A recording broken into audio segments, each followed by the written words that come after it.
ሰላም እንደምን አላችሁ ተመልካቾቼ እንኳን በሰላም ወደኔ ቻናል መጣችሁ።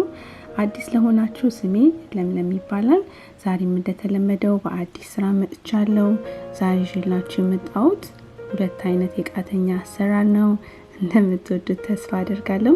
በዚህ አጋጣሚ ሰብስክራይብ፣ ሼር፣ ኮሜንት እያደረጋችሁ ለምታበረታቱኝ ሁሉ ከልቤ ነው የማመሰግነው።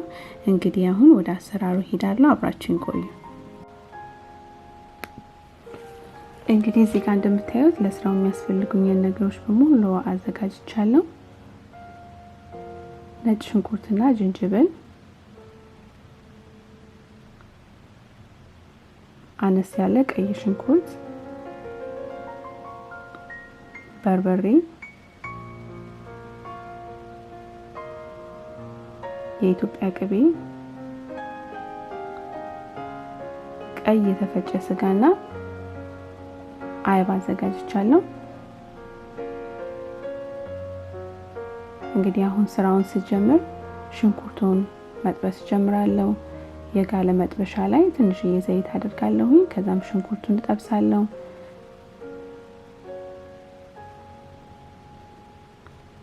እና ያው ቃተኛ ሲሰራ ቃተኛው በጣም ብዙ ቅቤ ስለሚወስድ እዚህ ጋር ስጋ ለመጥበስ ስለሆነ ሽንኩርቱን ማዘጋጀው በጣም ትንሽ ዘይት ነው የምጠቀመው።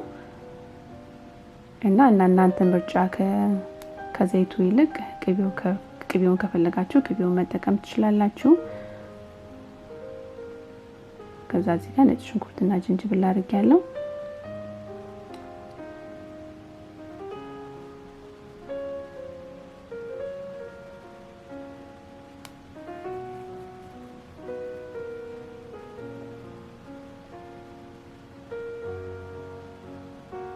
የተፈጨውን ስጋ ጨምራለሁኝ። ቤቱ ስለሆነ የፈጨውትኝ ብዙ ጊዜ ቤቱ ሲፈጭ በጣም ብትንትና አይልምና ያስቸግራልና እንደዛ እንዳይሆንባችሁ ጋዙን በመጨረሻ ቅንስ አድርጋችሁ ወይ አጥፍታችሁት ብትንትን እስከሚል ድረስ በደንብ ከለወስነው በኋላ ከዛም በኋላ በጣም ከተበታተነ በኋላ ጋዙን ከፍ አድርገን መብሰል ማጥበስ እንጀምራለን ማለት ነው። አሁን እኔ ጋዙን አጥፍቼዋለሁኝ እስከሚበታተንልኝ ነው የምፈልገው። ያው ትንትን ብሏል። የሚያስፈልጋችሁን ቅመም መጨመር ትችላላችሁ። እኔ የስጋ መጥበሻና ኮረሪማን የጨመርኩት። ግን ቁጥርጥር ብሎ ካስቸገራችሁ ምንድነው የምታደርጉት? እንደገና ከጠበሳችሁ በኋላ በሽንኩርት መፍጫ ጨምራችሁ ድጋሚ ፈጭታችሁ ማብሰል ትችላላችሁ። ምክንያቱም ቃተኛውን ስንሰራ ስጋው በጣም ብትንትን ማለት አለበት። ካለ በለዛ እንደዚህ በጣም ከወፈረና ከጓጎለባችሁ ብድግ አድርጋችሁ በምትበሉበት ጊዜ ያው ፍርፍር እያለ እየተበታተነ ያስቸግራችኋል።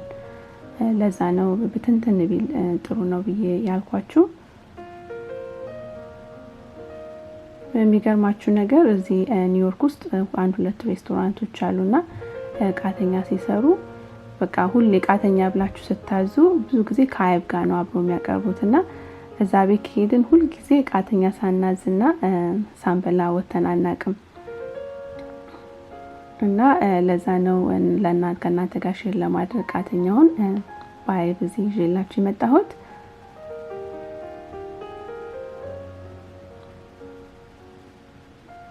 እና አንዳንዴ ለለውጥ እንደዚህ ተሰርቶ በጣም ነው የሚጣፍጠውና ዋው እንደዚህ በቀላሉ መስራት ይቻላል እንዴ ነው የምትሉት።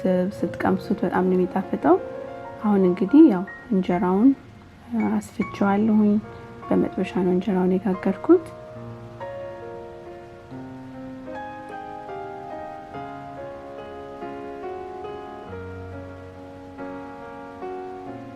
ያው እንጀራውን እንደምታዩት አይኑ ራሱ በጣም ነው የሚያምረው። ቆንጆ እንጀራ ነው። ያው እዚህ ጋር ደግሞ በርበሬውንና ቅቤውን አብሬ ለውሼ በደንብ አድርጌ ቅቤውንም በዛ አድርጌ መቀባት ጀምራለሁ ማለት ነው።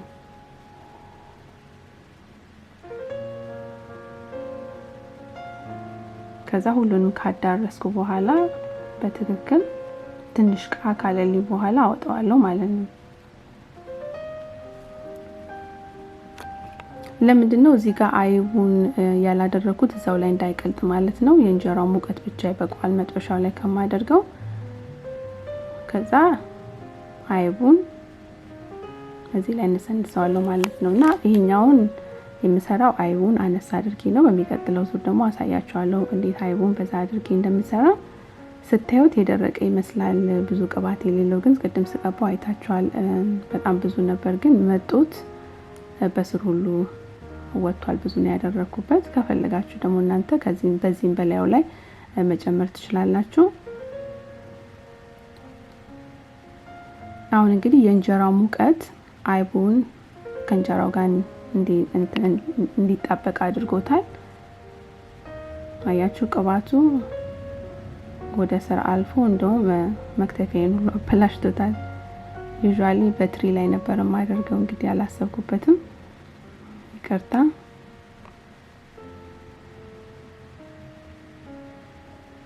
ከዛ ቆራርጬ አስቀምጣለሁ።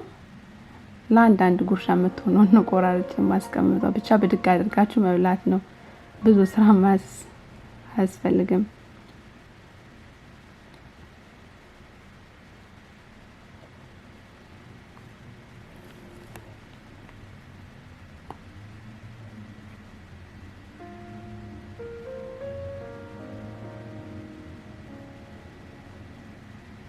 ከዛ የሚቀጥለውን እንጀራ ማዞር ጀምራለሁ፣ ማስፋት ጀምራለሁ።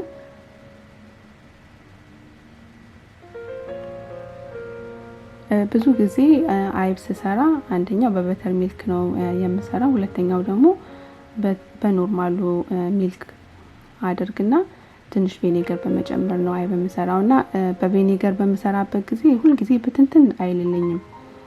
ያውና ቁጥር የሚል አለ፣ ለምን እንደሆነ አላውቅም። ግን በበተር ሚልኩ ስሰራው ብዙ ጊዜ በትንትን ነው የሚለውና ልክ እንዳያችሁት ቆንጆ ሆኖ ነው የሚወጣ። አሁን ያቀረብኩትኝ በበተር ሚልክ የሰራሁት ነው ማለት ነው።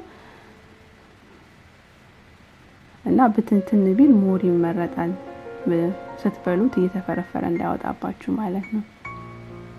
እንግዲህ አሁን ሁለተኛ ዙሩን እየጋገርኩኝ ጋግሬ ጨርሼ የቀባሁት ነው።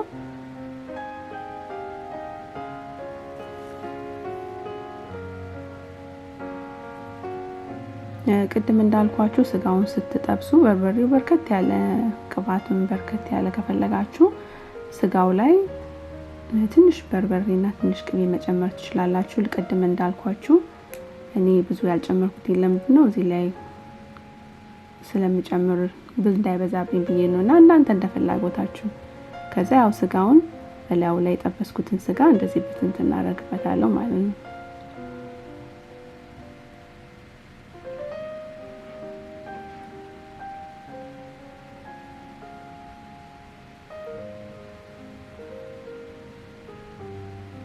እና ግዴላችሁ ሞክሩት፣ በጣም ነው የምትወዱት። ከዛ ላይ ትንሽ ቅቤ እርጭት አደርግበታለሁ።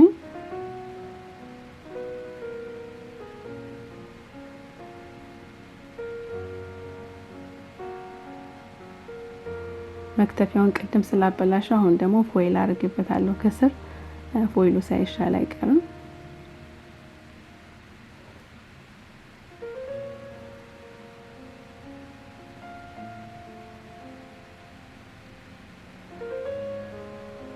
ከዛም ደግሞ ሁለተኛ የብላችሁ አይቡ እንዴት በርከት አድርጌ እንዴት እንዳማረ የሁለተኛው አይብ ማለት ነው። ያኛው አነሳ አድርጌ ነበር አይቡን እንትን ያልኩት፣ ይሄ ደግሞ በርከት አድርጌ ነው የሰራሁትኝ። ድጋሚ እንጀራ ጋግሬ ማሳየት ስለሌለብኝ ነው ከመሀል የጀመርኩትኝ። ያው መልኩ ራሱ ብዝት ብሎበት እንዴት እንደሚያምር